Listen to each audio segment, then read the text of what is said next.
La ilusión, la ira, la bronca, el amor o la alegría, seguramente las experimentaste en tu cuerpo, las sentiste. Pero, ¿alguna vez te pusiste a reflexionar sobre tus emociones? Stanislao Bajraj, el autor que con su primer libro Ágilmente puso de moda la neurociencia, nos presenta una nueva teoría sobre las emociones para acompañarte al limbus, al límite, al borde de tu zona de confort.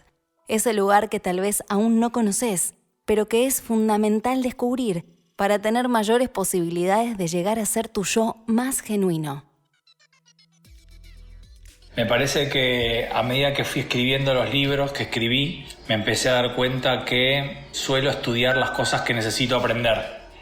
Al principio con Ágilmente fue temas de creatividad, después con En Cambio fue temas de adaptarse a los cambios y cómo cambiar. Yo había cambiado de carrera, de país varias veces. Y con las emociones fui empujado por dos lugares. A nivel profesional me di cuenta que cuando aplicaba todas las herramientas de cómo ser más creativo o de cómo ayudar a la gente a cambiar, las emociones estaban siempre en juego, ¿no? Cómo uno se sentía, cómo uno se quería sentir, cómo uno quería dejar de sentirse, bienestar, malestar, incomodidad, seguridad. Es decir, difícil ser más creativo o cambiar cuando uno no tiene idea de cómo se siente y por qué se siente así y qué hacer con eso. Entonces, a nivel profesional fui empujado desde ese lugar. A nivel personal, cosas que me iban pasando en la vida y donde me iba dando cuenta que reprimía mis emociones o las trataba de suprimir o consideraba algunas emociones como negativas, cosa que no es cierto. Entonces ahí empecé a investigar y se dio la suerte que justo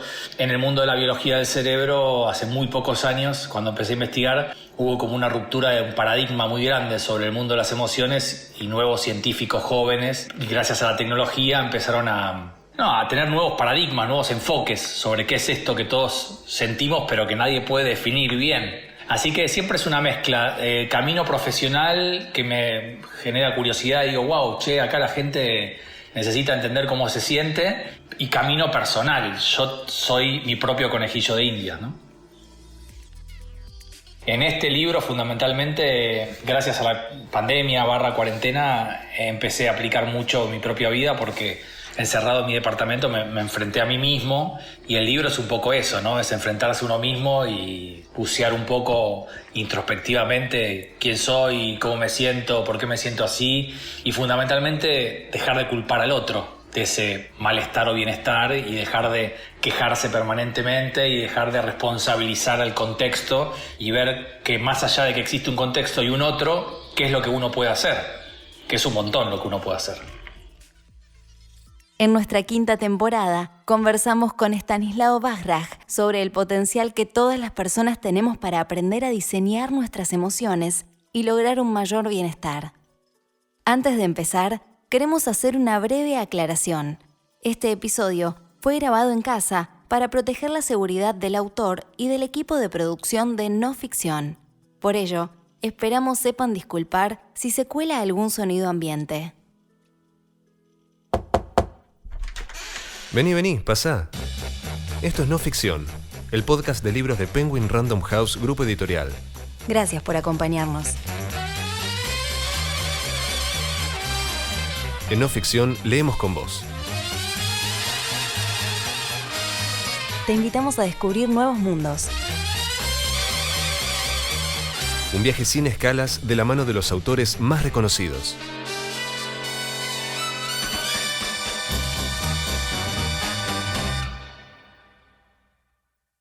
Hoy, en el Limbo, un libro de Stanislao Bajraj, publicado por Editorial Sudamericana.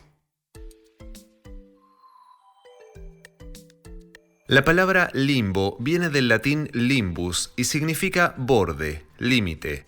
El término fue acuñado en 1878 por el médico francés Paul Broca, quien describió una zona del cerebro ubicada hacia el borde inferior de la glándula pineal. Se utiliza el vocablo límbico para referirse a una región cerebral donde aparentemente se encuentra el centro de comando de tus emociones. La pregunta central de En el Limbo es: ¿qué sabe la biología moderna sobre el cerebro y su relación con las emociones? El modo en que interpretás lo que te está pasando influye de manera directa en cómo te sentís. Puede llevarte toda la vida a aprender a manejar tus emociones, sobre todo si en tu niñez no te enseñaron a prestarles atención. Yo creo que hay ciertos padres que al no conocer sus propias emociones y haber sido enseñados o haber aprendido que hay emociones que son malas, la tristeza, el miedo, el enojo, contamos eso a nuestros hijos. Le decimos, no, esto está mal, no tenés que sentirte así, está mal estar triste, y eso genera que el niño y después el adulto tienda a no querer sentir eso o a reprimir esas emociones o a esconderlas, y todas esas emociones se van alojando de alguna manera en el cuerpo y después salen mental, psicológica o físicamente, de una manera fea, claramente. Y el colegio más o menos lo mismo. El colegio hoy se está despertando, siempre viene un poco atrás que la ciencia. Existe la inteligencia emocional, hay maestros que lo hacen, hay escuelas que lo hacen. Todavía no es una política pública, pero pronto lo va a hacer. Lo más importante no son los niños, lo más importante es capacitar a los maestros primero. Porque cuando vas a un niño y le hablas de las emociones, ellos se entienden enseguida, la expresan, la hablan. Pero cuando el maestro no puede tomar las riendas de esa discusión porque no conoce las propias, es muy difícil.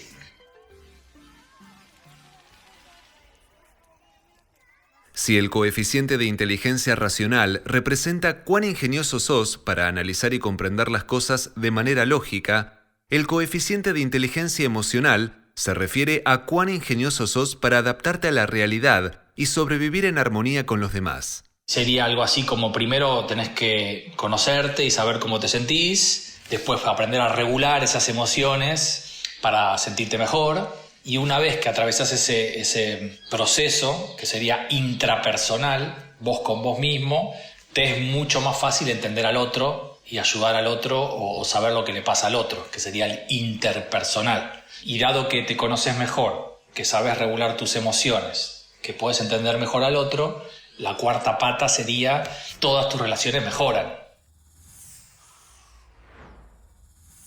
Se identificaron 4 factores en los cuales podés trabajar para mejorar tu inteligencia emocional: tu autoconocimiento, el manejar tus emociones, el comprender las emociones de los demás y tus habilidades sociales.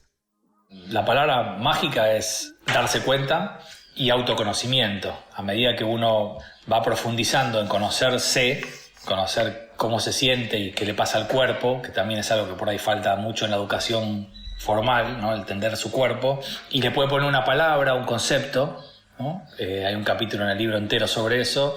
Empieza a registrar cómo se siente y eso lo que facilita es después manejar eso.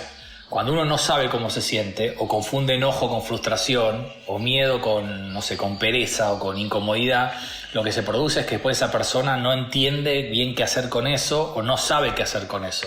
Para mí la gran oportunidad que tenemos las personas al tener mayor inteligencia emocional o entender mejor lo que nos pasa es que después nos cuesta menos poder manejar eso, regularlo, gobernarlo, tomar esa información como datos, como que algo me está pasando, algo me está queriendo decir mi cuerpo, y que de ninguna manera eso es malo. Es escucharlo y ver, bueno, ¿y qué hago con esto?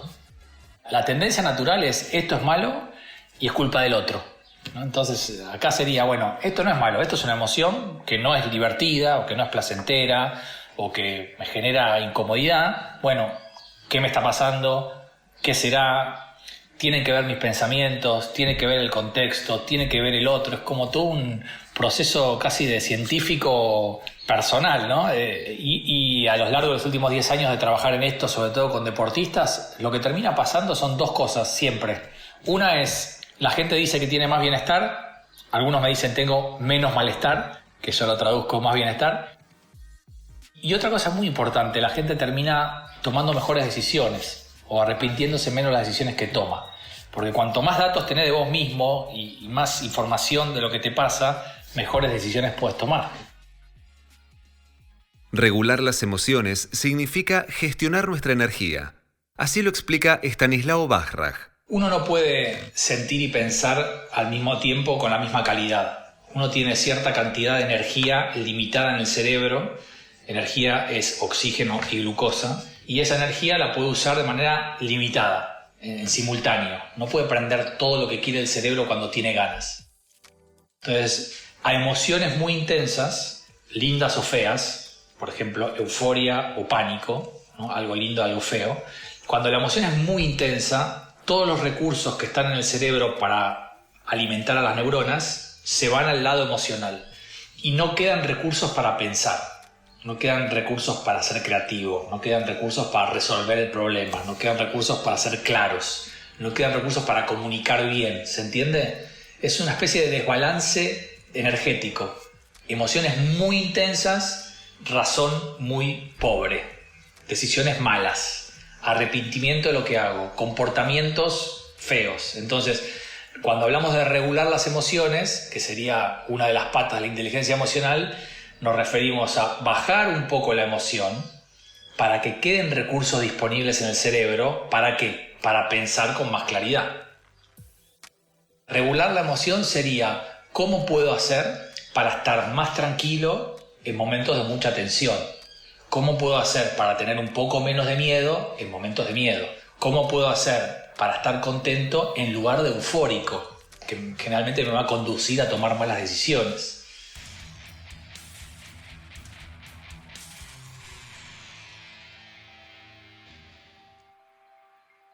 De eso se trata, como si fuese el volumen del control remoto, ¿no? De poder bajar un poco la emocionalidad para tener más capacidad de pensamiento. No importa la edad que tengas, tu cerebro tiene la habilidad para cambiar su estructura, su función. Neuroplasticidad es que podemos aprender hasta el último día de la vida, tenemos capacidad de cambio, podemos ser más resilientes, más creativos, podemos ser un poco más felices. O sea, eso depende mucho más de nosotros que de afuera. Entonces, siempre el viaje es interno, ¿no? La búsqueda tiene que ver mucho más con los recursos propios que tengo, que quizás no los uso como podría usarlos, o que la educación / la escuela sin querer lo fue tapando o lo fue escondiendo. Y los últimos hallazgos en neurociencia de los top científicos del mundo dicen eso. Mirá, tenés 80, tenés 70, tenés 90, tenés 50... Y si no tenés ninguna enfermedad, muy probablemente puedas seguir cambiando, mejorando, aprendiendo. Como que la excusa de soy viejo no va más, ¿no? Eso es la neuroplasticidad. Ahora, uno es más viejo, lo digo con cariño, y puede estar más cansado, tener pereza, no tener ganas. Eso sí dificulta el aprendizaje. Pero el cerebro puede. Empezar a tener información sobre cómo funciona el cerebro puede ser el primer paso en un camino introspectivo. En el limbo, puede ser el disparador para ver las situaciones de manera distinta, para pedir ayuda a expertos, en definitiva, para salir a dar una vuelta fuera de tu zona de confort y explorar qué encontrás. A medida que se desarrollan los capítulos de En el limbo, el autor comparte algunos ejercicios. Si bien es importante aclarar que estas propuestas no tienen ningún tipo de evidencia científica, pueden ser muy valiosas. Por eso, en este episodio, también te invitamos a experimentar. Son ejercicios principalmente de autoconocimiento y de rastrearse algunas cosas. Yo los practico con mis alumnos y algunos gustan, otros no. O sea, primera recomendación es aquel ejercicio que te incomoda y que no te gusta es el que yo haría más, digamos. Hay un montón de ejercicios que te son fáciles y la gente se entusiasma. Digo, no, eso no tiene sentido. Haz el que te cuesta o el que te pone en un lugar incómodo. Pero el ejercicio madre de todo el libro para mí es aquel ejercicio donde te propone que busques en tu semana una situación que te incomoda, algo que no te hace sentir bien, que te genera malestar, que terminás reaccionando siempre igual y nunca mejorás. Y una vez que encontrás esa situación, trates de darte cuenta si podés describir qué pensás en ese preciso momento, todos los pensamientos que aparecen por tu cabeza al atravesar la situación, ver si te puedes dar cuenta qué sentís, si es enojo, si es frustración, si son las dos cosas, si es miedo, si es nervios, y si podés registrar qué le pasa a tu cuerpo. Si tu cuerpo, tu cuerpo te da señales siempre, si las puedes registrar, si te pican las manos, si transpiran los dedos, si te duele la panza, si te contractura el cuello, si te dan ir al baño, si te moves todo el tiempo. O sea, sería registrar qué pienso, qué siento y qué le pasa a mi cuerpo en una situación que no me gusta. A partir de ese registro, bueno, el libro justamente lo que genera es técnicas para empezar a modificar eso. Pero el paso uno es registrarte. Es muy difícil cambiar o mejorar lo que uno no puede registrar de uno mismo, ¿no? En general somos buenos para registrar lo que le pasa al otro y nos cuesta mucho más registrar lo que nos pasa a nosotros. Yo creo que ese es el ejercicio a practicar. En su nuevo libro, Stanislav Bajraj nos presenta una nueva teoría sobre las emociones que barre por completo con los viejos conceptos que aún hoy intentan imponer los ensayos de autores que repiten viejas fórmulas. Este libro te va a acompañar al limbus, al límite, porque vos podés convertirte en la persona que siempre quisiste ser.